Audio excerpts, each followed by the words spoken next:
সান্তোসে নিজের প্রথম ম্যাচে মাঠে নামতে যাচ্ছেন নেইমার জুনিয়র। দর্শক, নেইমার কি পারবে সান্তোসের হয়ে প্রথম ম্যাচেই গোল করতে? আপনাদের মূল্যবান মতামত আমাদের অবশ্যই কমেন্ট করে জানাবেন।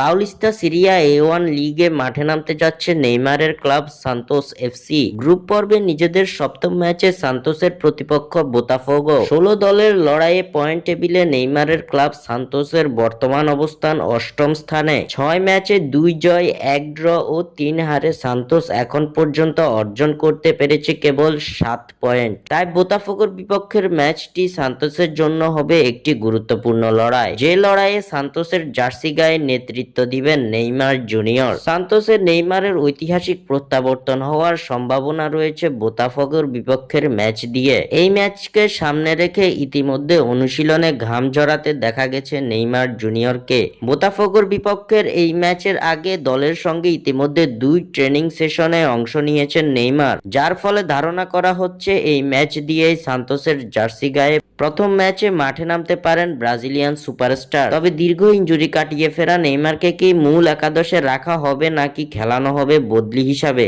এ ব্যাপারে এখনো কোনো নিশ্চয়তা পাওয়া যায়নি। উল্লেখ্য, 6 ফেব্রুয়ারি বৃহস্পতিবার বাংলাদেশ সময় সকাল 6টা 35 বোতাফোগোর বিপক্ষে মাঠে নামতে যাচ্ছে সান্তোস। স্বাক্ষর থেকে সাদবিন ইসলাম।